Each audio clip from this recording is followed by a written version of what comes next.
amazing knack for marketing and all of that, and how he was sort of taking that into account in how...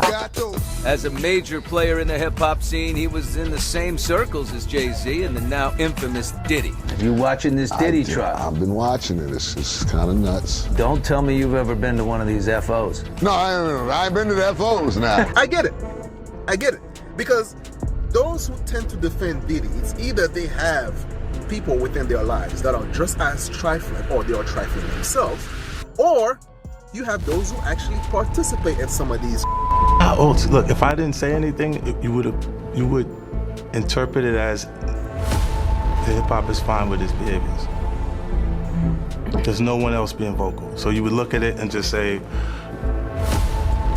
because that mind your business, or let me not say nothing about nothing, or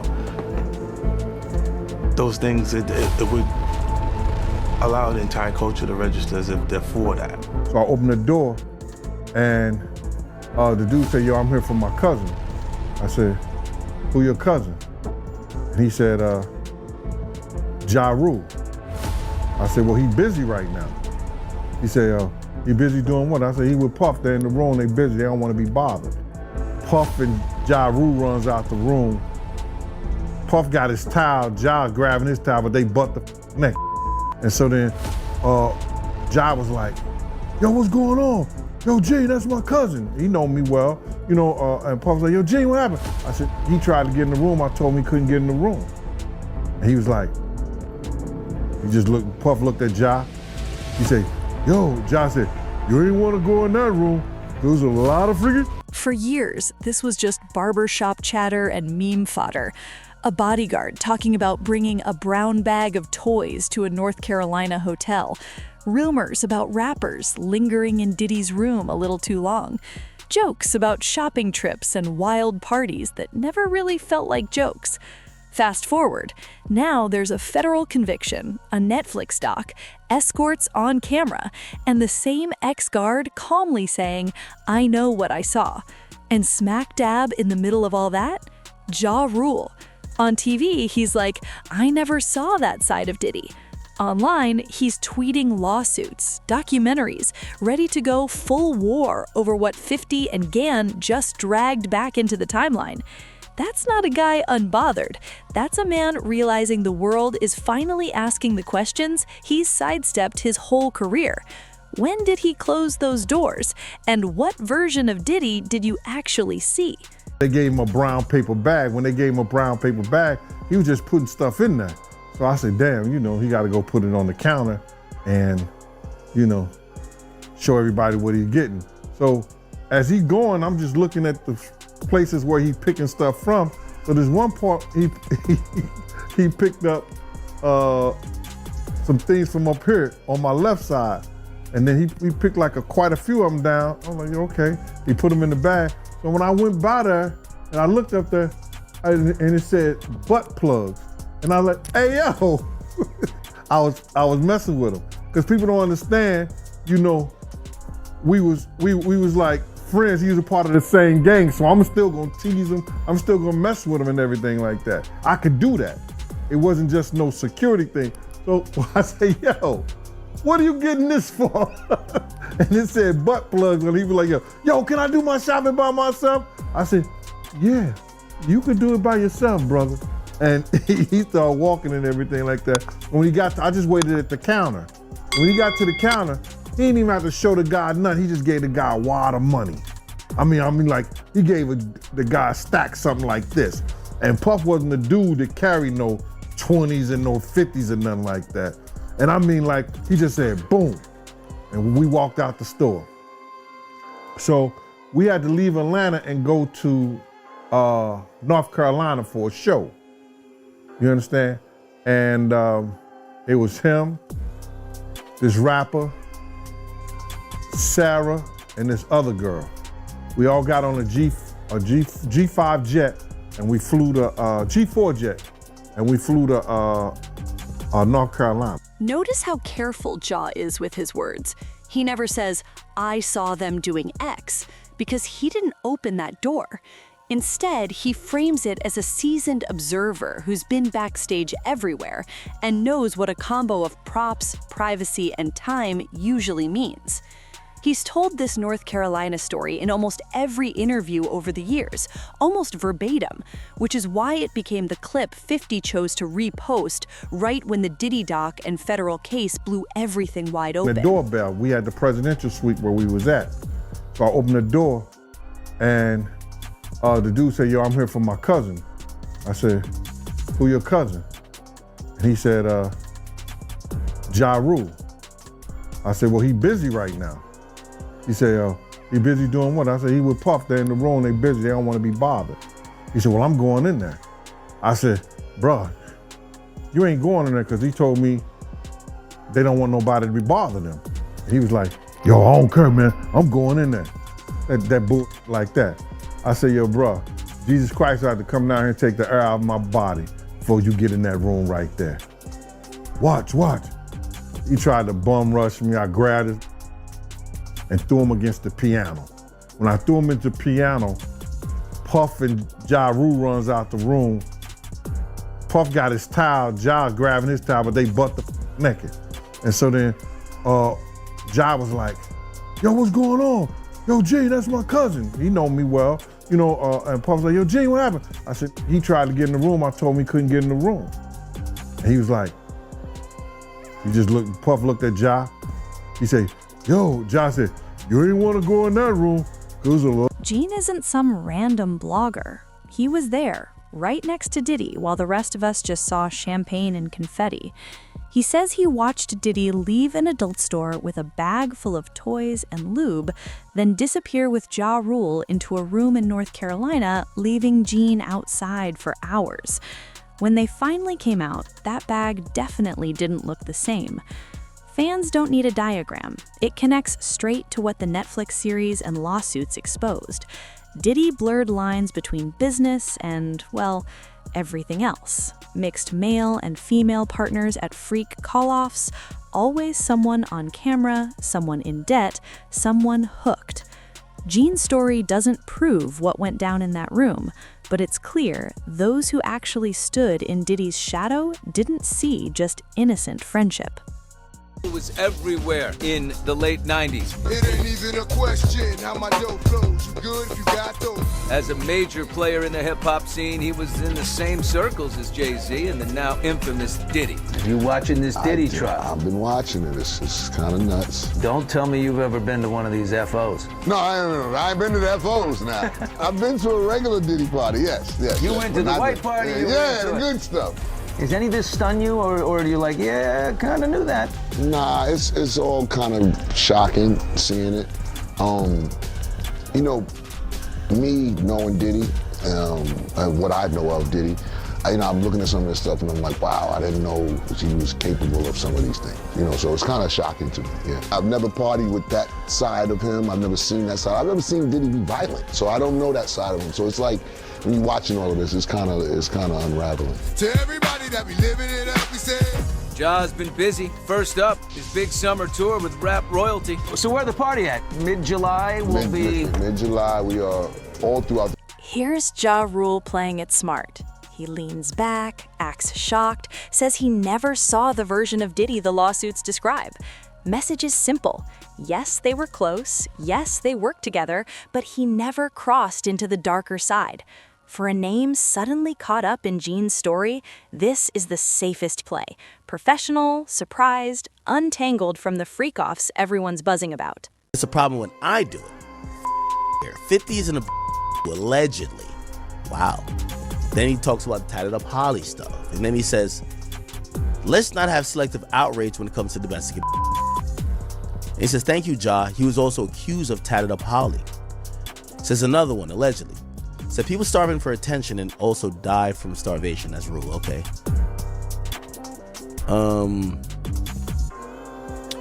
Not burn the house down. Oh. Then I guess he's now gaining information. Says, somebody put out in 2008, the mother of 50 Cent's child accused a rapper of trying to burn them to death after a suspicious fire ripped through their Long Island home today.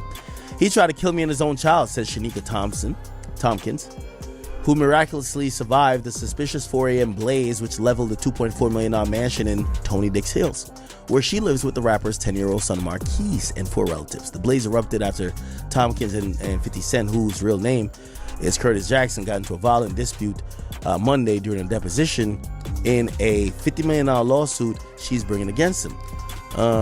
Who I think did it? Curtis Jackson. That's what Tompkins told the Post. He threatened me on Monday that he was going to have someone visit me. My kids are in the house. Who would try to kill your own kids? He's supposed to be all about being a gangster. That's not a gangster. That's a coward. The blaze was deemed suspicious by the authorities in Dix Hill, though cops had no suspects. The rapper was in Louisiana at the time of the fire, filming the movie. Wow. Then he puts up the whole thing about the tatted up Holly thing. He says, I think I'm going to start doing docs. That's what Ja said. It's a lot to unpack here, allegedly. Then he says, again, let's not be selective in our outrage for Then he puts a picture of 50. Well, somebody puts a picture of 50 and say, you better quit before 50 get on you next. And he says, please stop projecting your fears of another man on me. I don't give a about 50. He's a goofy to me. Wow. So it appears that Ja is teasing that he might do a doc on 50. And I do think that's like incredibly nasty on both sides. Okay? I think it's incredibly nasty on both sides. You know why? Because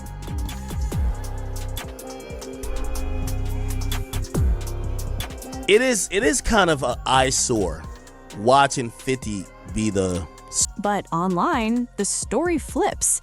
As soon as 50 shares Gene's clip, Ja isn't calm anymore. He's fired up, calls 50 a mistreater, threatens lawsuits, teases a full documentary to expose him.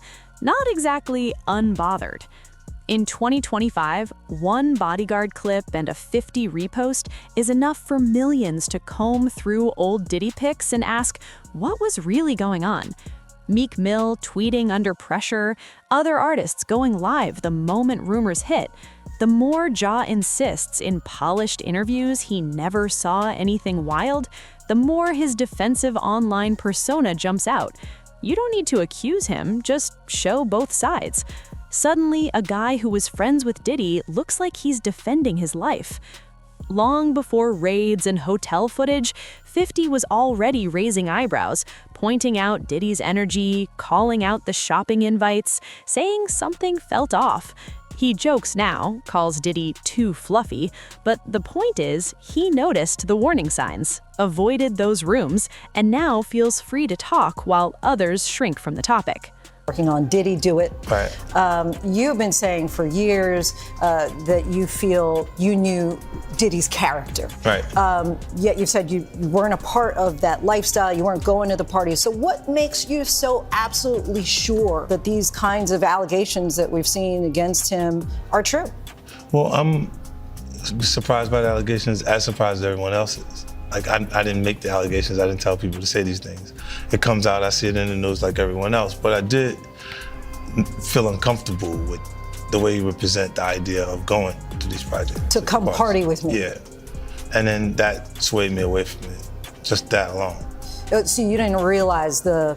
As much stuff was coming. Like, when I seen today, it was allegations of 3 men that said he drugged them. And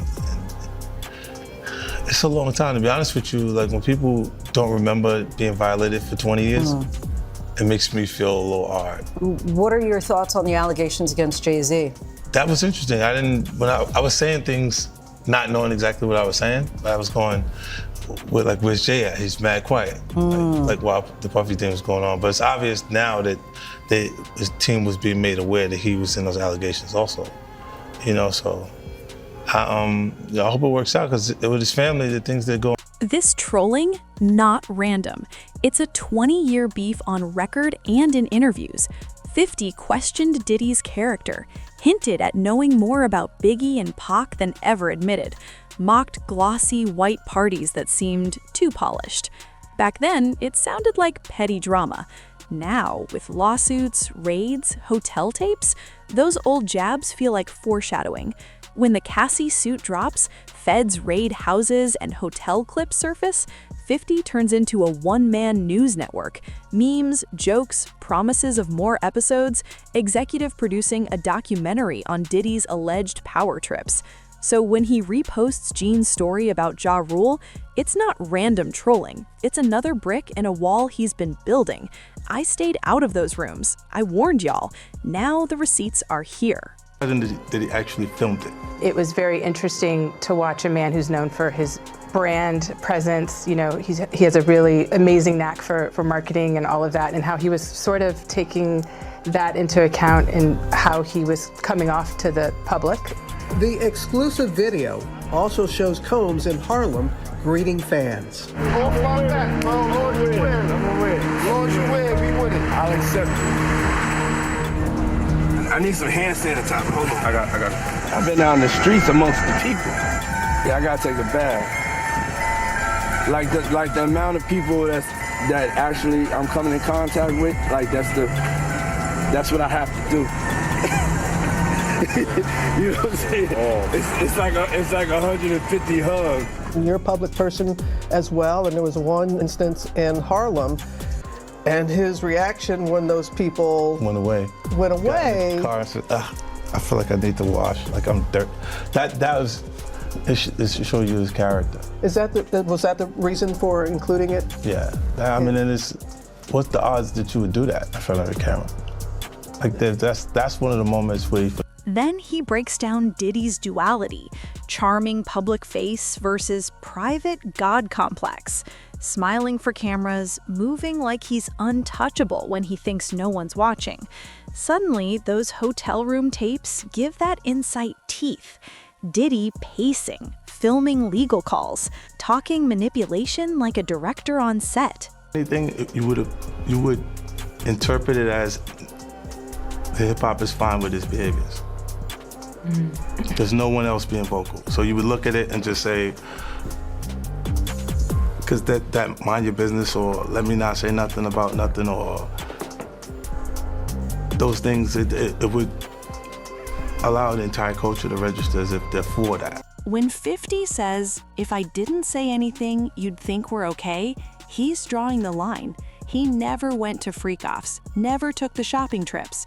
Now he's backing the Diddy doc, reposting Gene's story. For fans, contrast is clear. One stayed distant and speaks freely, the other was close enough to be in those rooms, now threatening lawsuits online. In scandals like this, belief often comes down to one question: who had the most to lose by telling the truth, and who had the most to lose if it got out? Producers, because we were uniquely situated as Bad Boy Productions to do productions on Uptown artists' productions, and we were paid through Uptown paying Bad Boy to do tracks for like Heavy D, Mary J, things of that sort. So we were very active in that, and that kept us very busy in that time to do that. And what happened along the way, we had a lot of success, got fired from Uptown. I was there, helping him to build back up again, loyal, no betrayal, no stealing, family, his son's godfather. We were renegotiating Bad Boy. We had gotten over CCNY. It looked like the coast was clear. We were renegotiating with Arista. We were about to get a step up in the money. I had 25% of the company. I didn't know why he needed to get that back from me and then give it back to me again. I didn't understand that. That's like a trick, like, okay, here, I gave it to you, now give it back, and don't worry, I'm gonna give it right back to you. I didn't want to give it up. So he came into my office one day unexpected, him and Kenny Marsalis, they had it planned out. Kenny had the briefcase with all the stock certificates in it, and Diddy had the bat. Not like, I'm gonna beat the you with the bat, but he had the bat like, man, we got to do this. This has to happen. I didn't feel I was gonna get beat down in that office, in all honesty. I got people that can jump out of the shadows in a minute. I wasn't threatened by him. What I was messed up over was the fact that I started this company with you from day zero, and now the one solid thing that you told me I had, you want to take that back and do a return to me on that at this critical time that we're renegotiating and getting a step up on the contract. When he told me it was about all of that renegotiating and that I should trust, I did, begrudgingly, angry, upset. It wasn't right. I did it. He got the stock back. I went on, tried to get over that, kept doing my job, doing what I had to do, delivering everything. And once again, I was caught up in the job. I forgot all about it. And next thing you know, we had the snafu. I was fired. And he just said, oh, okay, bye. And since he had never given me the stock back, he never said that he would pay me anything or give me anything. He just... Kirk Burroughs? Not some hurt intern. He was across from Diddy while Bad Boy was being built. 25% of the company in his name. Front row seat to the empire. He says the partnership flipped when Diddy and another exec came in with stock certificates and a bat demanding Kirk sign his share back. He signs, keeps working, then one day, gone. Equity erased, name slowly wiped from album credits, calls ignored, like he'd never built the empire he helped construct. What stings most? Feeling like family until the paperwork says otherwise. Through firings, Biggie's death, depression, self-harm attempts, Kirk was there. Then, once control was secure, Diddy acts like none of that history mattered. The documentary keeps hitting this pattern. Years of loyalty, then cut off the second you're no longer useful or compliant. Kirk Burroughs was flaming and waving, and him and Diddy had a relationship, and he's the guy that got caught giving Diddy a blowjob underneath his desk. Don't y'all remember that? Well, now it's all coming out the truth that, you know, Diddy was, in his words, harassing me, is what his lawsuit is. So y'all want to apologize to the ones that said Reggie Wright was lying? Then you've got someone like Reggie Wright Jr., coming from the security world, calling out Kirk's just business version of why those shares changed hands. Reggie claims Kirk only signed because of a personal, possibly romantic, connection with Diddy, and that Kirk conveniently leaves that out when he tells his story. The doc can't prove who's right, but stacking these clips back to back raises a bigger question. If secrecy and leverage ran the company, how many career moves were about contracts, and how many were about what people thought Diddy could expose if they ever crossed him? Having like a lot of women. Oh yeah, let's just go down the rabbit hole of all of his sins. I'm just saying. You want to know what's wild about that though? He faced that head up. He did. And he didn't stop doing what he's done. He an advocate. Now he did that. And period. Listen to me. He faced that head up. How many dudes is running around undetectable? G? Come on. In the game. Man. Because I could tell you 20 right now that I could rattle off names, and wouldn't nobody be able to sue me. Jaguar Wright lives in the rumor world, and even for her, this is extreme. She flat out says there were celebrities who got HIV moving in Diddy's orbit and never told anyone, and she fully expects a lawsuit for making that claim. No paperwork, no charges, nothing officially backs it up. What matters here isn't proof, it's how casually she drops something that serious. It paints a picture of how toxic that circle is. Getting close to Diddy wasn't just risky for your career, it could be dangerous to your health. They're both people, they do weird things in their house, and young men have left their house screaming to get away from them in their mentorship. Meek Mills, Bashir Gray, left that house screaming. August the only one that stayed, and I guess he was really sick. He needed a doll. At one point, she links Diddy's alleged behavior to other powerful men, claiming both he and Will Smith engaged in bisexual activity with young actors like Breyer, leaving them shaken and needing support afterward. Believe it or not, the details fit the same pattern Gene, Kirk, and 50 laid out. Young talent walks into a mansion thinking it's opportunity and comes out feeling like they paid a hidden price just to get upstairs. A victim comes out against Usher, it'll show how egregious it is. Because if he can be a predator, then anybody can be a predator. Can't smile on your face the whole time. You feel what I'm saying? Like, people look at Usher, they don't see that. They not seeing the victim. They not seeing that boy that got rushed to the hospital. They not seeing what the intentions was in his heart when he took Justin Bieber there. Let's be honest. He took Justin Bieber there. Diddy had been trying to get to Bieber for a minute. And his management was backing him off. But it wasn't until Usher took over management and had guardianship and gave temporary guardianship to the diddler for 48 hours. Think about that. He had already been to the hospital. That situation that Gene was talking about. And you still took Bieber there. But you got custody of him first.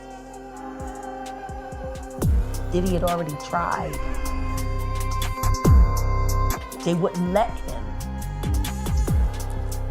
Actually, someone made reference to the fact that Diddy trying to get at Bieber the way he was trying to get at Bieber was looking a little predatory. And then Usher came in and discovered it and managed him and got custody of him and promised to look after him. And then he sent him to the diddler. Does that sound like a good guy? Does that sound like a good guy? Now that we know what Diddy's really like. What kind of asshole do you gotta be to take another boy, another talented boy, and put him in your place so it ain't gotta be you no more? Because that's what pedophiles do. They get victims. She takes it even further with Usher and Justin, alleging one young star was basically handed over to Diddy so the other could keep his spot. She talks about victims being rotated, replaced by fresh faces. Once you start seeing how that machine allegedly worked, all those old clips, teens in studios, kids on private jets, start looking less like dreams and more like a pipeline built on silence. The doc doesn't present these as proven facts. They're part of a messy trail of stories pointing in the same direction. Around Diddy, the line between mentorship and exploitation has long been blurry. People claiming they saw nothing are asking viewers to ignore a lot of smoke. Across all these accounts, the details shift, but the pattern is consistent. A bodyguard outside a hotel room. A label president threatened with a bat over a contract, a superstar who avoided certain parties, an artist swearing he never saw anything, and a loudmouth singer connecting dots with wild claims. Whether every allegation is true or not, they all orbit the same idea. Being close to Diddy meant stepping into a world where power, money, and silence came with the territory, and walking away clean was rare. The doc can't show you exactly what happened in every room.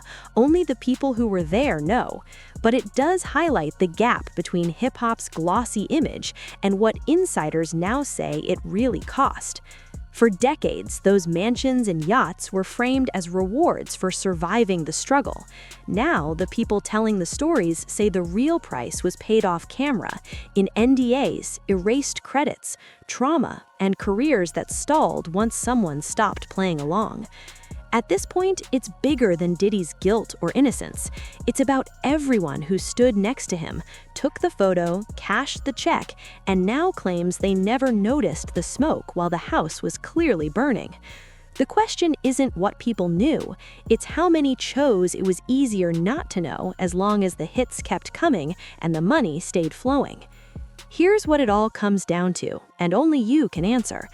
If this is what industry success really looked like behind closed doors, are we willing to keep separating the music from the man?